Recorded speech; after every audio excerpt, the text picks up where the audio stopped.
can the subtle body recognize or perceive other subtle bodies at the time of leaving the gross body? I'll let you know.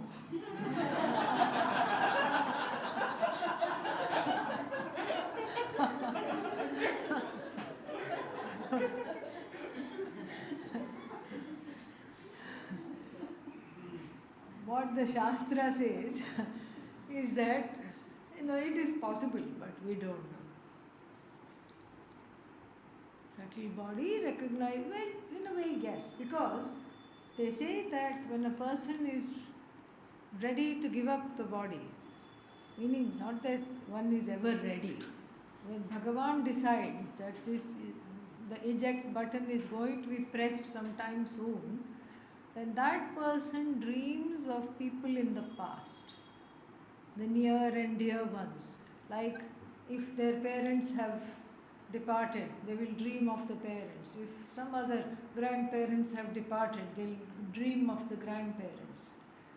And then when we read books, the research done by people who study, what is that called? NDE, near-death experiences. And when we see that, when we read there is a kind of a uniformity. They hear some bell, they first feel like they are hanging over their own body, they see the doctors going clear and then shocking the heart, and they see people massaging various limbs trying to get them back. And then of course, the accounts we have are people who have come back. And then they see some dear departed people, some of them see. And then they are supposed to go through some kind of a tunnel of great light. Tunnel of great light. But then they're not allowed to go there. And they always come back. That is how. So it is possible. It is possible that one subtle body says hello to another subtle body on the way. In addition to this question, last. No, अभी ये पढ़ रहे हैं. Addition. Once the mind has left the gross body, is it possible to make decisions? No, I haven't asked this question. No, doesn't matter. You somehow knew that there was an addition. This is the. I was asking my afterwards. This is not the addition. I'm confused. What is? I think he has another question. Oh, you have. अच्छा, बोलो फिर. हाँ. I was saying the same question when the Sukshma Sharira is leaving the body.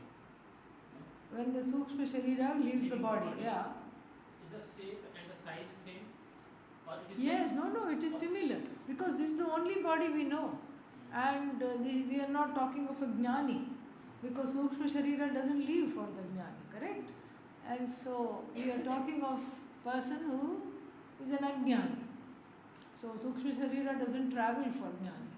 So therefore, if we are talking of Sukshma Sharira traveling, then it is, what is that? It creates for itself, because this is the only body it knows. And it is attached to the body. So it creates an akara of the same body. It says in the Chandogya, Brihadaranyaka, there is a whole thing of death and dying in Brihadaranyaka Upanishad, whole chapter on dying.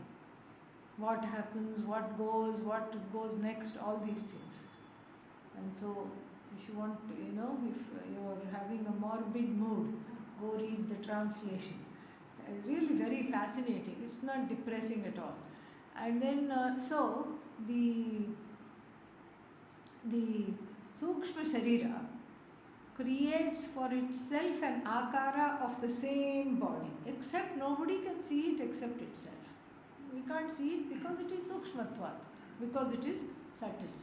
So it creates for itself that kind of a body, and it has much more pervasiveness than it did. And then since it has dropped the physical body, there are no ailments. So it can go around much more, but only that's the good point. The bad point is what? It cannot fulfill any desires. That's why it quickly wants to get into another body. So maybe that's the decision it makes, but is it really a decision? Huh? If you are compelled by the past karmas, is it really a decision? It can, that's the thing. Are you being pushed towards another body? That's the question. And then in the Tibetan book of Death and Dying, very nice book, interesting book. Has anybody read it here? Yeah? Okay, so there in this book it says that all these disembodied jivas, they love weddings because they ask the bride and groom, are you going to be my mommy? Are you going to be my daddy? And they hang around the newly wed couple, hoping to be born through them. That is how it is. So it's like, really, what decision can they make? What is, they are not able to. Is it really a decision? That is the question. So yes, they take on a body which is similar to this body, because that's the only body they know and love. And so this is continuing to same thing. Do they make decisions? I suppose some decisions they can make, but really, is it a decision? Question 1. And question 2, does it really matter? Yeah. So does it really matter? This is from a long time. I think this was from Tuesday.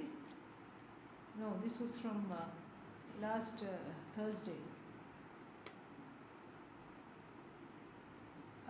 What is the difference between Paramatma, Brahman, Nirguna, Ishvara, Vishnu, Mahesha, Saguna, Sakara, Nirguna, Nirakara, and then Omkara, Saguna and Nirakara? Interesting definition, interesting connections you have given.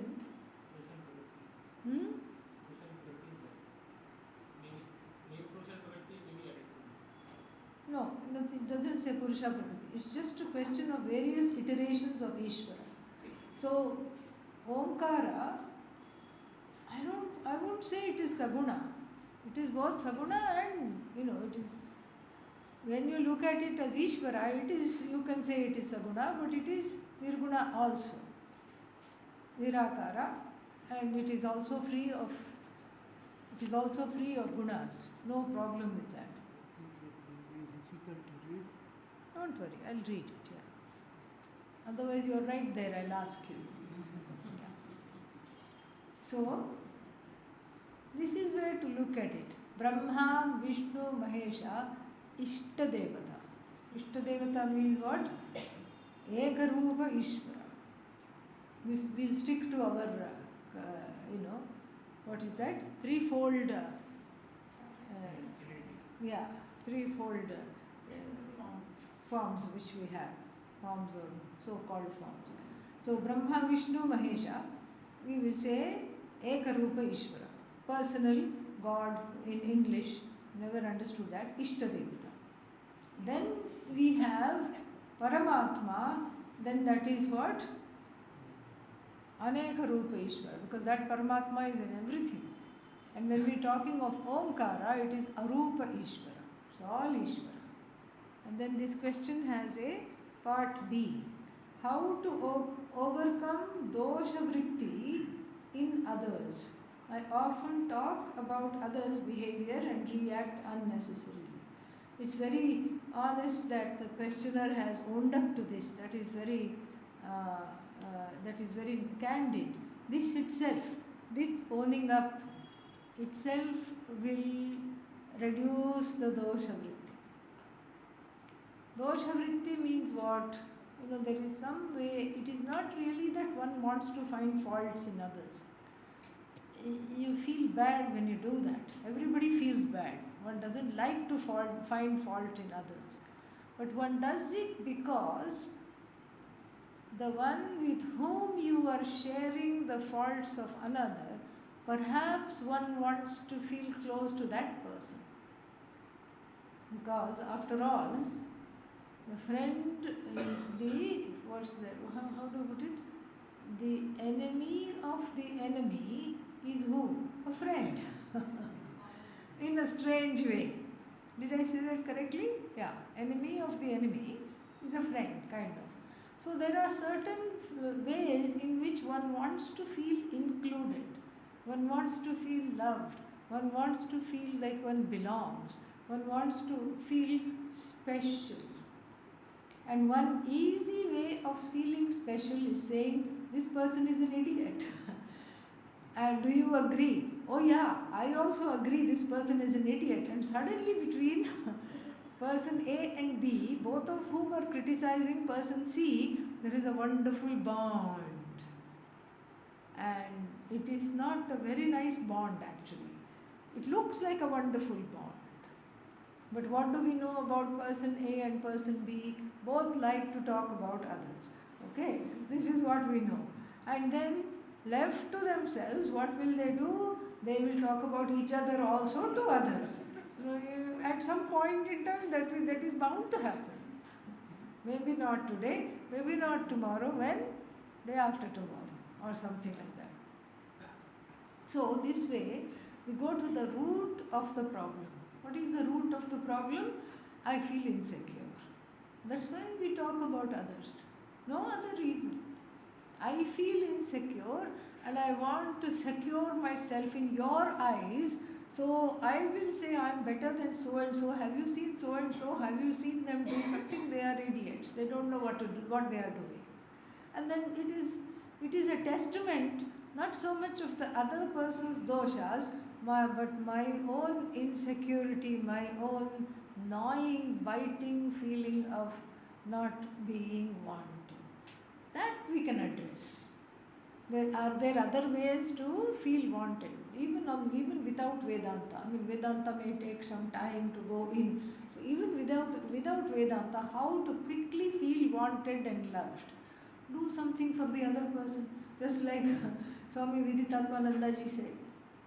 Do something for them. That's much more of a positive connection. A positive, helpful connection. And do something for them, even at your cost of letting go of something that you may need. Go out of the way to give them something. That way, that is nice, that's a good thing. And you don't even do it for the sake of feeling wanted, you just say, I just want to feel like doing this. And so that is one way. And the other way is whenever there is some other person raises this, let's say, what should I don't want to talk about somebody, but I am in company where everybody is talking about somebody or somebody is talking about another person. How do I react? What do I do? This is something which is very difficult because you don't want to feel like you're the odd one out. Other people are also talking, so it feels nice to just nod your head and just agree or do something.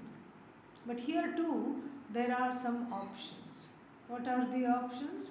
The option number one, just suddenly remember that you have some seva to do and push off from the situation slowly without much controversy.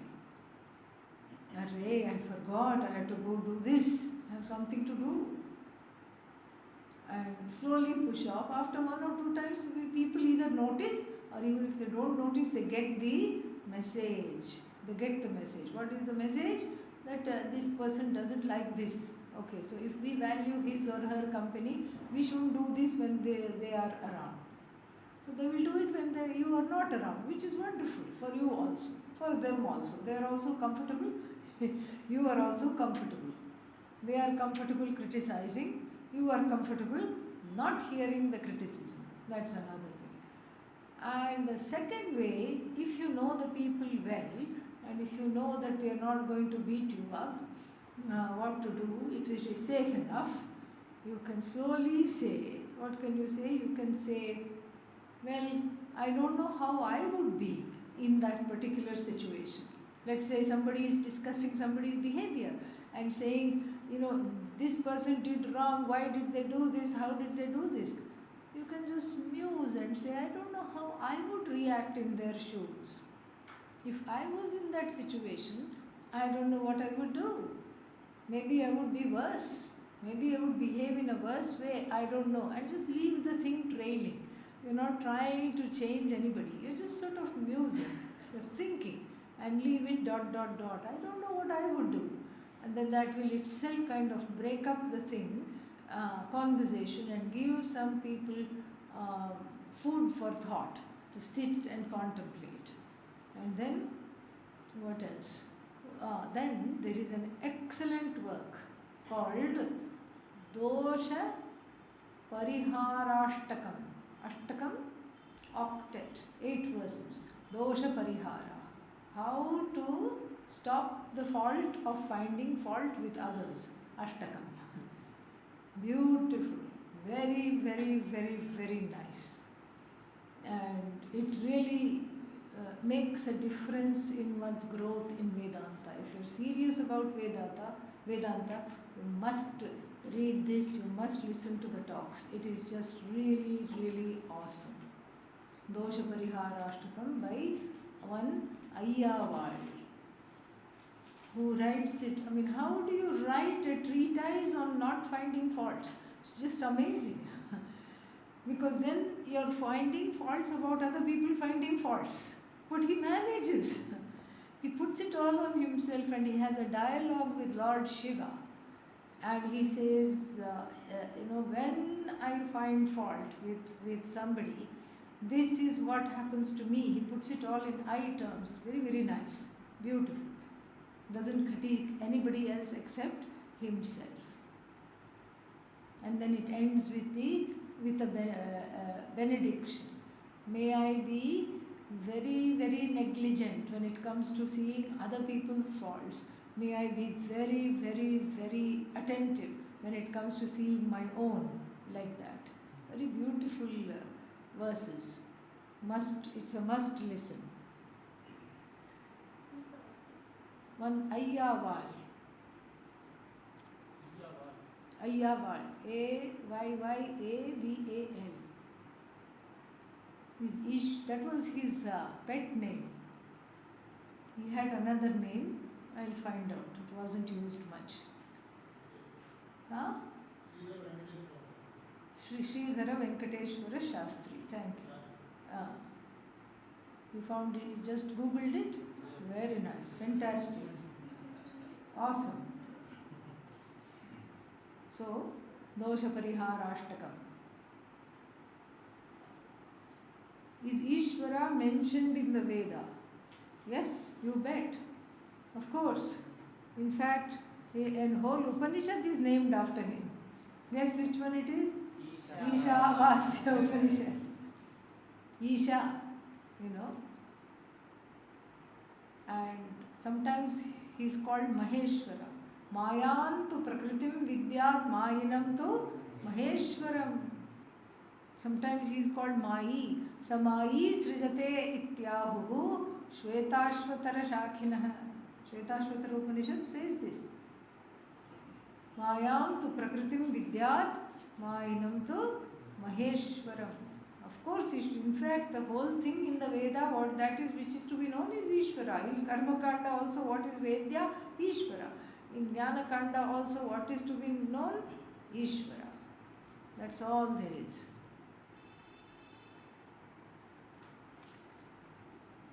Family members are registered to offer the body for donation, medical education. They also insist me to offer the same. Is there any ritual to offering the body into the fire? Please, requesting clarification. Yeah, these days, family members are opting to give up the body for medical research, donating the body. And the reason is because what offspring want to do the last rites? Nobody. Very few. Because the whole Hindu dharma was based on the children making sure that the father's and the mother's body was the final offering to the very fire that they tended throughout their lives. This was the basis of Hindu dharma. Not anymore. Children are in America and the parents are in India, or they are in some other city and they have their own life. Not only that, They know less and less and less. Even their parents knew less. They know even less. And they don't want to be bothered with finding a purohit, and not only they know less and less, but they don't care about finding out also. It is a very, very rich tradition. Offering the body to the fire means it's the final offering. It's the last offering. My body is an offering to Bhagavan. It's not a simple thing, it's a huge thing. It's very, very wonderful.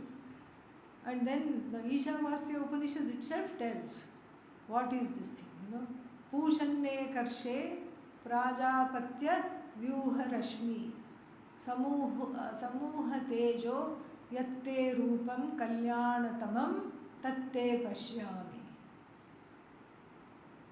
Yosavasau purushah sohamasmi. Vayuranilama indhanam, something like that. Bhasma antagam shariram. So it's inviting Vayu to fan the fire, Anila, Agni, everything. It's taking the 5 elements in the thing. The person is saying, and of course the person cannot say the person has departed. So the person is as though saying through the spokesperson, whoever is doing the ritual, is telling the subtle body, look, you have led a good life, and we are offering this to Bhagavan on your behalf. Kratos smara, kritagas smara. Hey manaha, O mind, remember whatever is to be remembered about all the things, all the rituals. Remember whatever needs to be remembered, whatever you have done, remember. And so it's very, very touching, very beautiful, very complete. But then, if the family members are wanting to do that, and if you want to go ahead with them and do that, then there is another option. You can opt for doing your own last rites. That is a possibility. So you can consult a priest and then do that. That is a possibility, so that nobody else has to do that. You can do a small shortened version, and even if the priest says that's not possible, you can yourself do it. You can yourself say, I'm just offering this body, and then let it be accepted in whatever way, even for medical donation, science, whatever it is. I'm offering the body, let it be accepted. With that kind of a sankalpa, you can just make peace with whatever decision you make. Nothing wrong in offering the body to science or medicine. It's a very good thing. No problem with that.